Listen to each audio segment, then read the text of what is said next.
Oke, saya awali. Assalamualaikum warahmatullahi wabarakatuh. Yang saya hormati Ibu Heni selaku dosen pembimbing dalam mata kuliah data mining. Oke, dalam kesempatan kali ini saya akan menjelaskan mengenai tugas dari mata kuliah data mining, yaitu sebuah implementasi dari tugas ada 4 ya: forecasting, ada klasifikasi, terus ada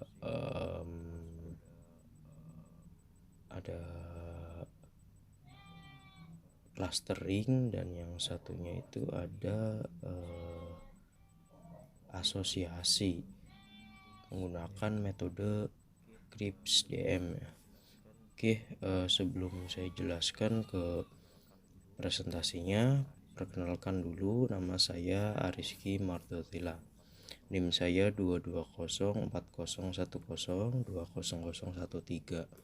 Nah, langsung saja. Jadi sebelum saya jelaskan ke sebuah eksperimen data ya, eksperimen data dari perusahaan yang yang saya ambil untuk dijadikan bahan eksperimen saya. Nah, kita saya bahas dulu untuk pengertian CRISP-DM. Jadi CRISP-DM itu adalah singkatan dari Cross Industry Standard Process for Data Mining. Nah, ini adalah metodologi yang digunakan dalam proses penggalian data atau data mining dan analisis prediksi. Jadi data-data yang sudah didapatkan itu akan dijadikan explore data ya, digali datanya dan ingin dijadikan seperti apa gitu. Nah, terus untuk teknik yang pertama ya, ada forecasting nih. Jadi untuk pengertiannya sendiri, forecasting adalah proses perkiraan atau prediksi terhadap suatu kejadian atau nilai di masa depan berdasarkan data historis dan tren. Nah, artinya sebuah forecasting ini adalah teknik untuk memprediksi sesuatu yang belum terjadi ya, atau bisa jadi satu hari ke depannya atau satu minggu depan. Nah, itu juga bisa. Nah, ini tujuan utamanya dari forecasting itu adalah untuk memberikan perkiraan yang akurat ya. Jadi nggak asal memperkirakan sesuatu ya, nggak ngarang-ngarang gitu, atau mendekati keadaan yang memang sebenarnya atau yang memang benar-benar terjadi gitu ya, untuk mendapatkan atau membuat keputusan yang lebih baik dalam merencanakan atau mengelola sumber daya atau sumber data ya. Nah, di sini ada 5 ya, 5 metode. Nah, yang saya gunakan di sini ada 3. Nah, ada 3. Yang pertama ada metode time series. Nah, ini menggunakan data historis yang memperkirakan nilai di masa depan berdasarkan pola waktu yang teridentifikasi seperti tren atau musiman. Terus ini enggak saya baca semua, ini yang saya gunakan saja. Terus metode yang kedua yang saya gunakan yaitu metode simulasi yang ada di poin keempat. Ini menggunakan model matematis atau simulasi komputer untuk mensimulasikan skenario atau model ya, atau model dari berbagai situasi untuk prediksi yang ada di masa depan. Terus yang terakhir ada metode machine learning. Ini menggunakan algoritma. Ini adalah simulasi yang yang digunakan dengan kode-kode algoritma ya. Nah, di sini tujuannya yaitu untuk memahami pola yang kompleks dalam data historis dan membuat prediksi berdasarkan pola tersebut. Jadi untuk singkatnya, forecasting ini adalah prediksi ya, prediksi sesuatu yang akan terjadi. Nah, yang akan terjadi bisa memprediksi kalau saya kan ini saham nih. Jadi bisa memprediksi harga saham untuk di hari berikutnya ya, untuk di bulan berikutnya gitu. Di sini yang saya ambil dari data saham BRI gitu ya. Oke, langsung nih untuk pengertian klasifikasi ya, karena ini nanti saya buat nyambung antara forecasting dengan klasifikasi. Itu satu program. Nah, jadi untuk klasifikasi ini adalah suatu tugas dalam bidang pembelajaran mesin atau machine learning yang tujuannya yaitu tujuan utamanya untuk mengelompokkan ya, untuk mengelompokkan atau menetapkan label kepada suatu objek berdasarkan fitur atau karakteristik tertentu. Jadi pengelompokannya itu ya disamakan ya antara entah itu karakteristiknya, entah itu nilainya ya, value-nya. Nah, itu dalam konteks objek dapat berupa data, dokumen atau gambar atau entitas ya. Nah, di sini yang saya kelompokkan adalah data. Nah, itu data-data berupa ya angka lah gitu. Oke, langsung saja nih. Jadi ini adalah contoh data yang saya dapatkan melalui tools ya atau aplikasi dari YFinance ya atau Yahoo Finance. Nah, ini berisi tentang data saham yang ada di BRI. Nah, isinya ini sudah saya ubah ke dalam bentuk CSF ya, formatnya CSF. Jadi tampilannya agak acak.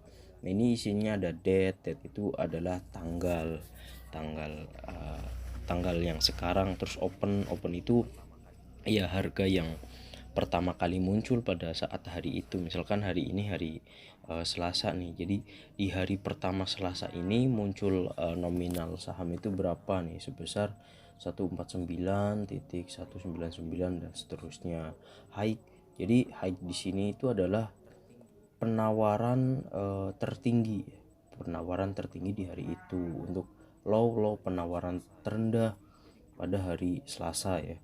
Jadi close ini adalah hasil akhir setelah penutupan hari di mana saham itu dibuka. Jadi setelah adanya harga saham itu dibuka, terus adanya penawaran, itu ditemukanlah hasil akhir, atau bukan hasil akhir ya, tapi penutupan dengan nominal tertentu. Nah, edge close ini adalah nilai yang didapat dari sesuatu yang mempengaruhi kenapa harga saham itu bisa tinggi bisa rendah gitu. Terus volume, nah kalau volume ini adalah keseluruhan ya, kayak misalkan kalkulasi dari keseluruhan di hari itu. Nah, seperti itu. Oke, langkahnya. Jadi di sini saya menggunakan tools atau aplikasi Google Colab ya. Google Colab ini bisa kita unduh secara gratis ya. Kita install secara gratis di drive kita. Nah, ini lumayan sih ya untuk fiturnya, walaupun tidak terlalu lengkap, tapi untuk simulasi ya cukup recommended sih. Nah, caranya sebelum kita mengeksplor data tersebut ya, langkah yang pertama adalah kita harus menginstal di library kita ya, menginstal di Google Colab kita sebuah library yaitu namanya YFinance ya. Nah, di sini kita buat dengan perintah pip install YFinance. Kalau ini berhasil, tandanya di sini akan tercentang dan di sini akan tulisan already. Kalau Google itu pasti akan ada tulisan valid. Nah, gitu. Selanjutnya setelah library tersebut terinstall di Google Colabs kita, selanjutnya kita adalah mengimport data yang ada di library tersebut. Kita import nih dengan cara import. Terus untuk mendapatkan atau untuk melihat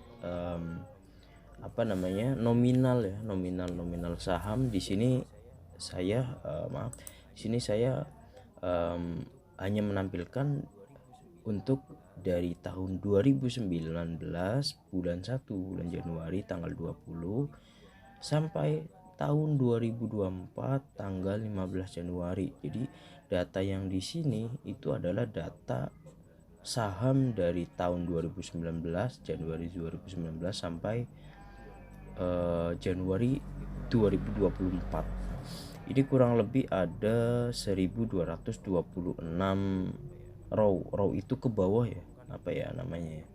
Kalau kolom kan ini kolomnya ada 6 nih, ada 6 1 2 3 4 5 6. Kalau row berarti ke bawahnya ada 1226 untuk yang ada di tahun ini. Nah, setelah ini tampil, ini hanya untuk mengecek saja, kita hanya melihat saja ini isinya ya, isi dari saham yang ada di Y Finance. Oke, selanjutnya kita bikin modelnya nih ya. Langsung saja, ini adalah kodenya ya. Kodenya di sini saya akan menggunakan model LSTM. Nah, untuk klasifikasinya menggunakan Adam ya. Ini Adam.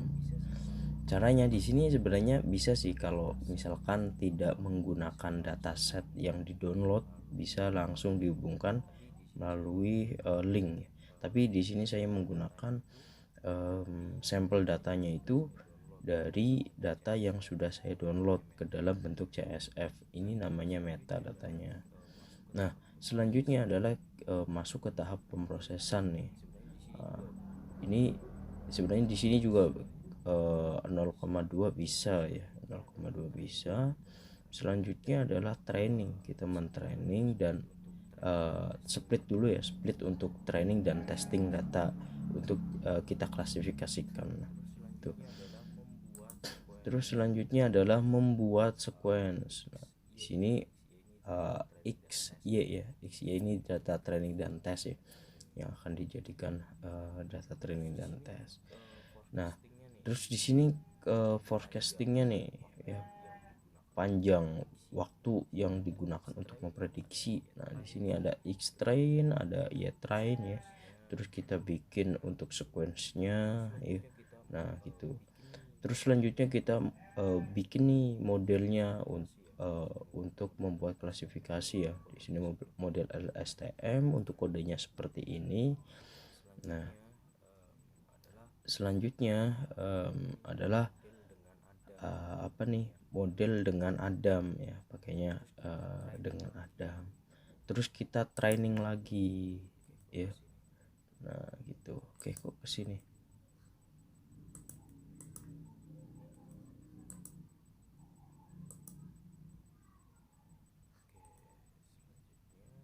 Oke, selanjutnya bukan ini.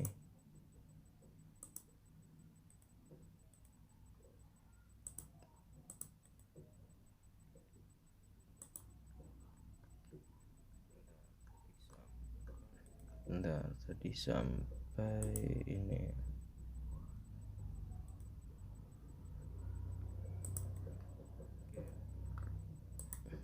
Oke.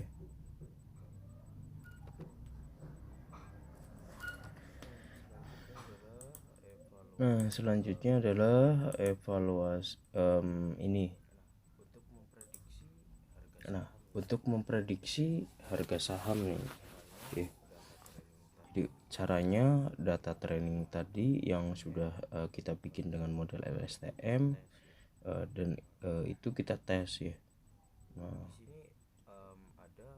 di sini ada apa namanya, kode untuk mendapatkan harga saham yang asli, berarti yang open ya, yang open. Terus data ini kita di training, selanjutnya kita tes. Nah, setelah itu selesai, kita evaluasi modelnya ya. Modelnya kita dievaluasi, rumusnya seperti ini sehingga muncul nilai-nilai saham seperti ini ya di tanggal apa namanya 28. Nah, ini muncul sekian. Nah, itu sampai ke bawah. Selanjutnya ditemukanlah hasil data training dan data tes ya. Untuk trainingnya sendiri itu sebanyak 89 apa namanya juta ya, titik 5, 3 dan seterusnya. Untuk data tesnya itu sebanyak 66.165 dan seterusnya. Nah, itu berdasarkan klasifikasi. Sebenarnya ini bisa saya bikin ini ya, bikin visualisasinya ya, supaya ada grafiknya, tapi saya bikin untuk di yang yang di clusteringnya saja. Oke, selanjutnya clustering nih. Nah, jadi untuk pengertiannya sendiri, clustering adalah suatu metode dalam analisis data yang bertujuan untuk mengelompokkan objek atau data ke dalam kelompok atau klaster berdasarkan kesamaan fitur atau karakteristik tertentu. Dalam clustering tidak seperti klasifikasi, kita tidak memiliki label kelas sebelumnya. Algoritma harus menemukan struktur internal dalam data untuk membuat kelompok yang bermakna. Jadi ini dikelompokkan berdasarkan kelasnya ya. Oke, langsung saja nih. Jadi di sini saya akan membuat dengan algoritma K-means ya. Nah, dengan dengan library matplotlib. Nah, langsung ini adalah seperti biasa ya, import pandas, itu jangan sampai lupa. Nah, untuk filenya seperti biasa masih menggunakan file dataset ya yang berbentuk CSV. Oke, selanjutnya ini adalah untuk melakukan clustering dengan metode K-means ya. Di sini ada data, ada 6 cluster. 6 cluster itu ya berarti ini ya yang di atas tadi kayak date open dan lain sebagainya. Nah, di sini memilih fiturnya untuk clustering nih. Jadi semua nama kelas ini kita cantumkan di sini ya. Oke, selanjutnya kita langsung ke model K-means untuk clustering. Di sini modelnya saya bikin untuk 42 ya. Nah, untuk datanya cluster, dan selanjutnya untuk visualisasi. Nah, di sini nanti akan ada gambar ya, visualisasi dari cluster data. Nah, itu di sini saya ambil contoh untuk cluster ya, yang kayak tadi mana ya. Nah, dari ke-6 kelas ini saya ambil contoh untuk data close, penutupan saham di hari terakhir tersebut ya, dan volume adalah hasil keseluruhan. Nah, di sini kita plotkan ya, untuk plotkan dari dua data, dari dua variabel tersebut ya, yaitu labelnya yang akan dijadikan X label adalah close dan Y labelnya adalah volume. Nah, selanjutnya kita diklasterkan nih untuk menentukan jumlah yang diinginkan. Di sini saya membuat 5 ya, 5 pengelompokan ya. 5 pengelompokan berdasarkan karakteristik data. Nah, di sini langsung untuk visualisasinya ya, untuk melihat grafik dari data. Nah, di sini ada 5 grafik data. Di sini close dengan rating atau nilai di angka 100 itu sebanyak 0,5%. Nah, di sini volume dengan 1,0% ya, itu ada sekitar ya, ini campuran dari kelas karakteristik kuning dan ungu, dan semuanya memiliki kelas yang berbeda-beda gitu. Oke, ini untuk asosiasi ya yang terakhir. Jadi untuk pengertiannya sendiri, asosiasi adalah suatu konsep dalam analisis data yang berkaitan dengan penemuan pola berkaitan atau yang berhubungan antara item dengan variabel dalam dataset. Nah, jadi maksudnya itu adalah hubungan-hubungan tadi ya yang kita klasifikasikan, yang kita cluster, itu memiliki hubungan seperti apa ya.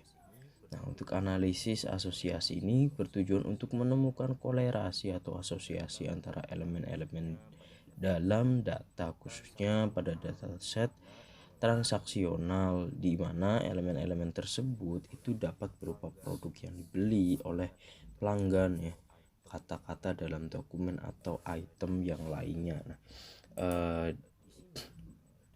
untuk di sini date itu mewakili tanggal atau waktu tertentu asosiasinya, ya, pada histori saham. Setiap baris dalam dataset mencakup informasi keuangan untuk tanggal tertentu. Nah, ini terus open, ya. Open itu adalah harga saham pada awal periode waktu tertentu. Ini adalah harga saham pada saat pedagang dimulai di hari tersebut, ya, awal. Selanjutnya adalah high itu adalah harga tertinggi yang dicapai oleh saham selama periode waktu tertentu atau harga tertinggi di hari tertentu. Itu mencerminkan harga tertinggi yang dicapai selama sesi perdagangan. Sedangkan low itu harga terendah yang dicapai oleh saham selama periode waktu tertentu atau hari tersebut. Itu mencerminkan harga terendah yang dicapai selama sesi perdagangan. Nah, sehingga kita dapat menyimpulkan dari close nih, harga saham pada akhir periode waktu tertentu ini adalah harga saham pada saat perdagangan ditutup di tanggal tersebut. Nah, terus ada edges clause, ya, ini harga penutup disesuaikan untuk memperhitungkan perubahan perusahaan seperti pembagian saham atau pembayaran dividen.